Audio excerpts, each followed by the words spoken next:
வணக்கம் நண்பர்களே. இன்னும் ஒரு இனிய காலை பொழுதில் தீதும் நன்றும் நிகழ்ச்சியில் உங்களை சந்திப்பதில் மிக்க மகிழ்ச்சி அடைகிறேன். சமீப காலமாக இந்த மொழி தொடர்பாக நடந்து கொண்டிருக்கக்கூடிய ஒரு விவாதத்தில் ஒரு கருத்து திரும்ப திரும்ப வலியுறுத்தப்படுகிறது, அல்லது அதை ஒரு திரிபு வேலையாக பொய் பிரச்சாரமாக செய்யப்படுவதை நாம் பார்க்கிறோம். அது என்னவென்று சொன்னால், பெரியார் தமிழை காட்டுமிராண்டி மொழி என்று சொன்னார். அதனால் பெரியாரை பின்பற்றக்கூடியவர்களுக்கு தமிழை பற்றி பேசுவதற்கு என்ன உரிமை இருக்கிறது என ஏதோ இவர்கள் தமிழுக்கு சொந்தக்காரர்கள் போன்றும் தமிழ் வளர்ச்சிக்காக இவர்கள் ஏதோ பாடுபட்டது போன்றும் பிஜேபி உட்பட சிலர் நாடகம் ஆடிக்கொண்டிருக்கிறார்கள். உங்களுக்கு தெரியும் நண்பர்களே, தமிழர் உரிமைக்காக, தமிழ் மொழிக்காக அல்லது தமிழ் தேசியம் என்ற ஒன்றுக்காக திராவிட இயக்கத்தை தவிர வேறு எவரும் எந்த ஒரு பெரிய பங்களிப்பையும் செய்ததில்லை. திராவிட இயக்கம்தான் அதற்கு உரிமை கோர முடியும். இன்னொன்று, பெரியார் சொன்னதாக சொல்லப்படுகிற இந்த கருத்து, அந்த கருத்தை அவர் எந்த அடிப்படையில் பெரியார் சொன்னார் என்று பார்க்கிற போது மிக முக்கியமாக பெரியாருக்கு ஒரு அடிப்படையான கொள்கை இருந்தது. அது என்னவென்று சொன்னால், ஒரு அறிவியல் அணுகுமுறை எல்லாவற்றிலும் இருக்க வேண்டும். சிந்தனையில், செயலில், வாழ்க்கை முறையில் அல்லது நம்முடைய நம்பிக்கைகளில் எல்லாவற்றிலுமே பகுத்தறிவும் அறிவியலும் மிக மிக முக்கியம். நாம் தொடர்ந்து அறிவியலுக்கு புறம்பான சிந்தனைகளுக்கு முதன்மையான இடம் கொடுக்கக்கூடாது என்று சொல்கிற போது, அவர் தமிழ் மொழியினுடைய செம்மை அல்லது செழுமையை பற்றி அப்படி பெரியார் கூறவே இல்லை. பெரியார் கூறிய அந்த கூற்றில் என்ன இருந்தது என்று சொன்னால், பல மூடத்தனமான காலத்திற்கு ஒவ்வாத பல கருத்துக்கள் தமிழை பயன்படுத்தி தமிழ் வழியாக சொல்லப்பட்டிருக்கின்றன. அவை இலக்கியங்களாக கூட பல முறை கொண்டாடப்படுகிறது. அதெல்லாம் பொருந்தாத ஒன்றாக இருக்கிறது. அப்படி என்ற அடிப்படையில் தான் அறிவியலுக்கு புறம்பான சிந்தனைகள் அல்லது நவீன யுகத்திற்கு பொருந்தாத சிந்தனைகளை அவர் பழமையானது, காட்டுமிராண்டித்தனமானது என்று சொன்னது என்பது தமிழ் மொழிக்குள் பொதிந்திருக்கக்கூடிய சிந்தனைகளை பற்றி, அதாவது அதன் மூலமாக சொல்லப்பட்ட பல பழம் சிந்தனைகளை பற்றி, பழமைவாத கருத்துக்களை பற்றித்தான் பெரியார் சொன்னாரே ஒழிய தமிழ் மொழியினுடைய மேன்மையை பற்றியோ தமிழ் மொழியினுடைய உயர்வை பற்றியோ மறுத்தும் பெரியார் அல்லது எதிர்த்தும் கொச்சைப்படுத்தும் பேசியதே இல்லை. பெரியார் தான் இந்திய எதிர்ப்பு போராட்டத்தினுடைய முதன்மையான போராளியாக இருந்தார். இந்தியை எதிர்த்து நிற்பதில், தமிழை காப்பதற்கான போராட்டத்தில் பெரியார் தான் முன்னிற்கிறார். அப்படிப்பட்ட நிலையில் ஒரு திரிக்கப்பட்டு ஒரு கருத்தை பெரியார் காட்டுமிராண்டி மொழி என்று சொல்லிவிட்டார் என்று சொன்னால், பெரியாரும் பெரியார் வழிவந்த திராவிட இயக்கமும் தான் தமிழ் மொழியை காப்பதற்காக, தமிழ் மொழியை அழிக்க வந்த சக்திகளை எதிர்த்து நிற்பதற்காக கடும் போராட்டங்களை நடத்தியிருக்கிறார்கள். பெரியார் தான் தமிழ்நாடு முழுக்க முதலில் திருக்குறள் மாநாடுகளை நடத்தினார். அப்படி என்றால் தமிழ் இலக்கியத்தினுடைய உயர்வையை, மேன்மையை, செம்மையை பெரியார் எடுத்துச் செல்வதில் முன் நின்றார். பொதுவாக தலைவர்கள் சில சந்தர்ப்பங்களில் சில குறிப்பிட்ட நோக்கங்களுக்காக பேசுகிற கருத்துக்களை எடுத்து அதை பொதுமைப்படுத்தி அவர்களுடைய முதன்மையான நோக்கங்களை பின்னுக்கு தள்ளி பேசுகிற இவர்கள் தமிழ் வளர்ச்சிக்காக என்ன செய்தார்கள்? பெரியார் செய்ததில் 1000ல் 100 பங்கு இவர்கள் செய்திருப்பார்களா? பெரியார் வழிவந்தவர்கள் செய்ததில் 1,00,000ல் 1 பங்கை இவர்கள் செய்திருப்பார்களா என்பதை நாம் சிந்தித்து பார்க்க வேண்டும். அதற்கு மாறாக இன்றைக்கு நிர்மலா சீதாராமன் போன்றவர்கள் எல்லாம் பேசுகிறார்கள். பெரியார் அப்படி சொன்னார், நீங்கள் பெரியார் படத்திற்கு மாலை போடுகிறீர்கள் என்று. இந்தியின் வளர்ச்சிக்கு நிதியமைச்சர் நிர்மலா சீதாராமன் ஒதுக்குகிற பணம் அளவு, அதில் 100ல் 1 பங்கு கூட ஏன் தமிழ் வளர்ச்சிக்கு ஒதுக்கவில்லை? நீங்கள் இதை பற்றியெல்லாம் பேசலாமா என்பது தான் தமிழர்கள் எழுப்புகிற கேள்விகளை நாம் தொடர்ந்து எழுப்புவோம். மீண்டும் இன்னும் ஒரு புதிய சிந்தனையோடு உங்களை சந்திக்கிறேன். நன்றி, வணக்கம்.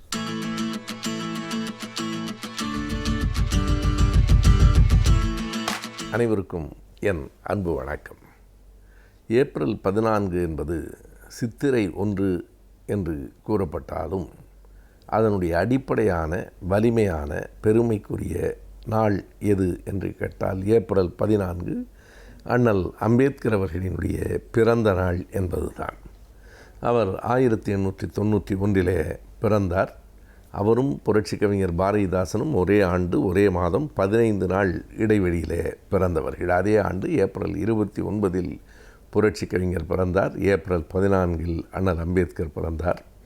வாழ்நாள் முழுவதும் ஒடுக்கப்பட்ட மக்களுக்காக போராடினார் என்பதுதான் அவருடைய மிகப்பெரிய பெருமை. அவரை போல படித்தவர்கள் இல்லை, சிந்தனையாளர்கள் இல்லை என்பதெல்லாவற்றையும் தாண்டி மற்றவர்களுக்காக போராடியவர், ஒடுக்கப்பட்ட மக்களுக்காக காலம் முழுவதும் போராடியவர் என்பதுதான் அம்பேத்கரின் மிகப்பெரிய பெருமை. அவருடைய போராட்டங்களில் குறிப்பிடத்தக்க ஒன்று, அந்த சவுதார் குளம் என்கிற இடத்திலிருந்து, அந்த குளத்திலிருந்து நீர் எடுத்து அருந்துவது என்பதுதான். அங்கே இருக்கிற தீண்டத்தகாத மக்கள் என்று சொல்லப்பட்ட பட்டியலின மக்களை அழைத்து கொண்டு போய் அந்த சவுதார் குளத்தில் நீர் எடுப்பது என்பது ஒரு பெரிய போராட்டமாக 1927 டிசம்பரில் அம்பேத்கர் தலைமையில் நடைபெற்றது.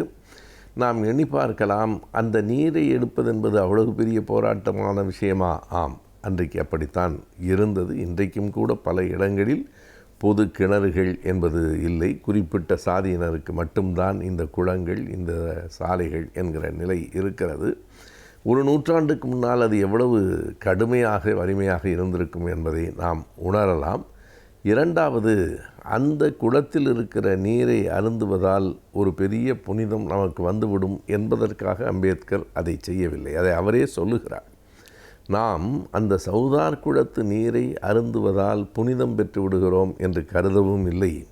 அதேபோல் அவர்களும் இந்த நீரில் நம் கைகள் படுவதால் அது மாசுபட்டு விடும் என்று உண்மையாக கருதவில்லை. அப்படி சொல்லுகிறார்களே தவிர அவர்களின் நோக்கமும் அது அல்ல. இந்த குளத்திலே நீர் கைகள் படுவதால் நீர் அசுத்தமாகிவிடும் என்று அவர்களும், அந்த நீரை அருந்துவதால் நாம் புனிதமாகி விடுவோம் என்று நாமும் கருதவில்லை.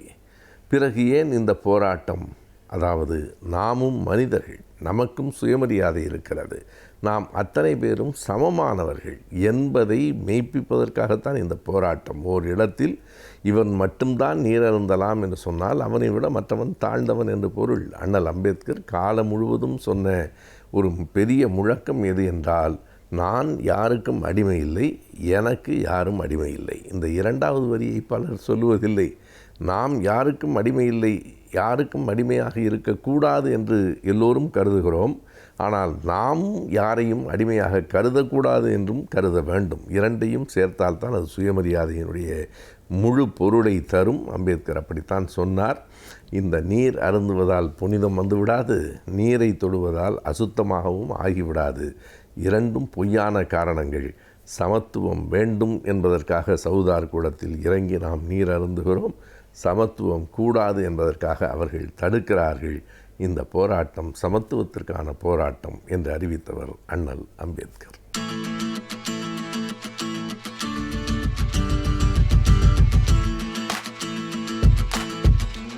கலைஞர் டிவி நேயர்களுக்கு வணக்கம். இன்றைக்கி நம்ம முதியோர்களுக்கான தடுப்பூசியை பற்றி ஒரு சில நிமிஷம் பேசணும். இப்போது தடுப்பூசினாலே நம்ம எல்லாரும் என்ன நினைக்கிறோம்? குழந்தைகளை பற்றி தான் நினைக்கிறோம்.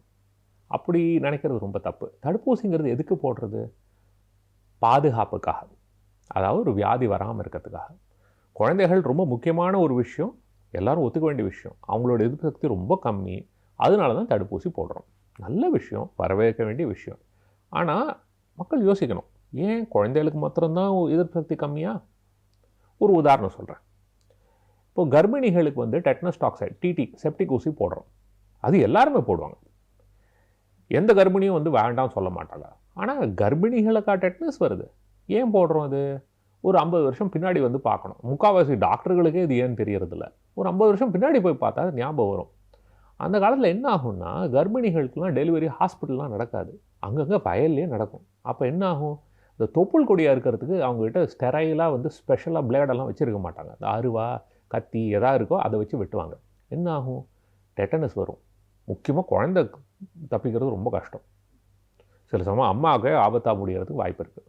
இது வராமல் இருக்கிறதுக்காக தான் இந்த டிடி இன்ஜெக்ஷன், செப்டிக் இன்ஜெக்ஷன் எல்லா கர்ப்பிணிகளுக்கும் போடணுங்கிறது ஒரு விதிமுறையாக செஞ்சோம். அது போட்டதுலேருந்து பாருங்கள், குழந்தைகளுக்கும் இல்லை அம்மாவுக்கும் இல்லை. இன்ஃபேக்ட் அது எதுக்கு போடுறோங்கிறதே யாருக்கும் தெரியறதில்ல. அந்த அளவு வேலை செய்கிறது. ஆனால் இது எதுக்காக செய்கிறது? வராமல் இருக்கிறதுக்கு. வயசு பொறுத்தது இல்லை, அந்த ரிஸ்க்கை பொறுத்து இருக்குது. யாருக்கு ஆபத்துங்கிறதோ அவங்கள பாதுகாக்கணுங்கிறதுக்காக செய்கிறது. எதுக்காக அவ்வளோ தூரம் சொல்கிறேன்னா, எதிர்ப்பு சக்திங்கிறது ஒரு சமநிலையில் இருக்கிறது இல்லை. பிறக்கும்போது நம்ம எதிர்ப்பு சக்தி ரொம்ப வீக்காக இருக்குது. ஏன்னா நிறைய கற்றுக்க வேண்டிய விஷயம்.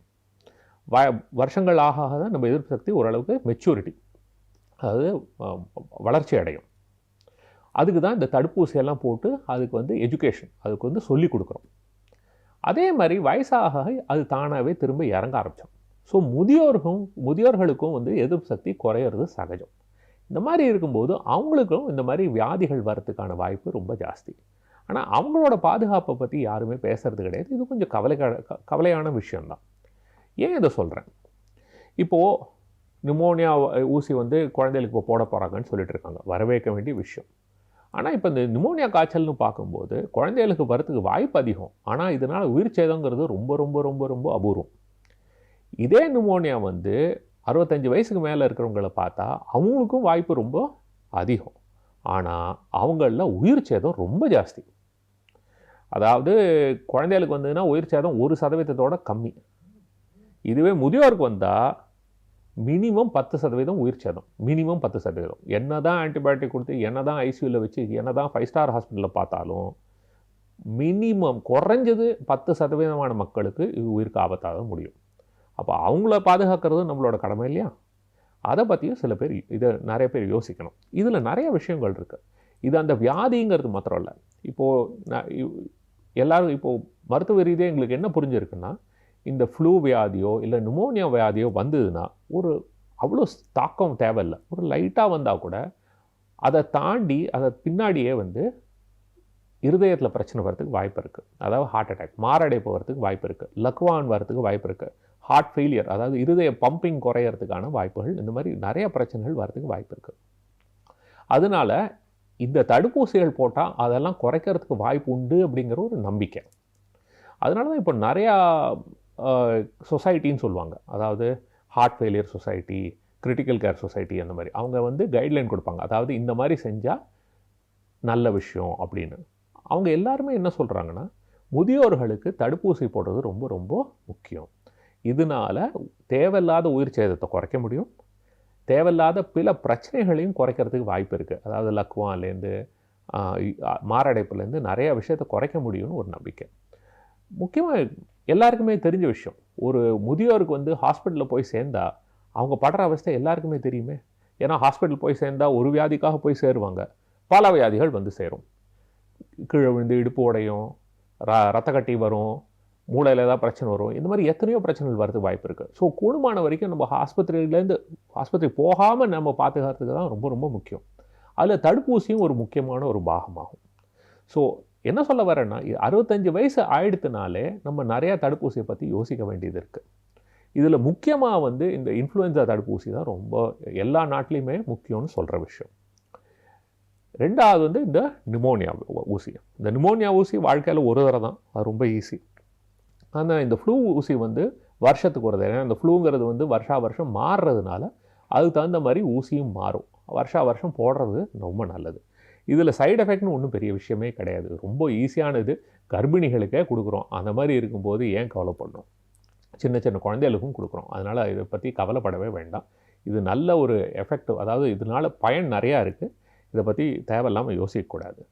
இதை தவிர மற்ற சில பேருக்கும் இதை பற்றியெல்லாம் யோசிக்கணும். என்ன, ஏற்கனவே உடலில் வந்து சில வியாதிகள் இருக்கிறவங்க, அதாவது சிறுநீரக பிரச்சனை இருக்கிறவங்களுக்கு எதிர்ப்பு சக்தி கொஞ்சம் பிரச்சனை தான். அவங்களுக்கு அடிக்கடி பல இன்ஃபெக்ஷன் வரதுக்கு வாய்ப்பு இருக்குது. அதே மாதிரி இருதய வியாதி இருக்கிறவங்க, நுரையீரலில் பிரச்சனை இருக்கிறவங்க, ஈரலில் பிரச்சனை இருக்கிறவங்க, இப்போது கல்லீரல், மண்ணீரல் அந்த மாதிரி வியாதிகள் ஏதாவது இருந்ததுன்னா, இந்த மாதிரி இல்லை எதிர்ப்பு சக்தி கம்மியாக இருந்ததுன்னா, கேன்சர் வைத்தியம், ஸ்டீராய்டு வைத்தியம், எய்ட்ஸ் வியாதி, இந்த மாதிரி வியாதிகள் இருந்தாலுமே எதிர்ப்பு சக்தி கொஞ்சம் மற்றவங்களோட கொஞ்சம் கம்மி தான். இந்த மாதிரி மக்களுக்கு வந்து இந்த மாதிரி தடுப்பூசி போடுறதுங்கிறது ரொம்ப நல்ல விஷயம். பிற்காலத்தில் பிரச்சனை வராமல் பாதுகாக்கலாம். இப்போது இந்த பிரச்சனை வந்தால் நம்ம ட்ரீட்மெண்ட் எடுக்கலாமே, இதுக்கெல்லாம் வைத்தியம் இருக்கேன்னு நிறைய பேர் சொல்கிறாங்க. ஆனால் ஒன்று ஞாபகம் வச்சுங்க, வருமுன் காப்போம் தான் நல்லது.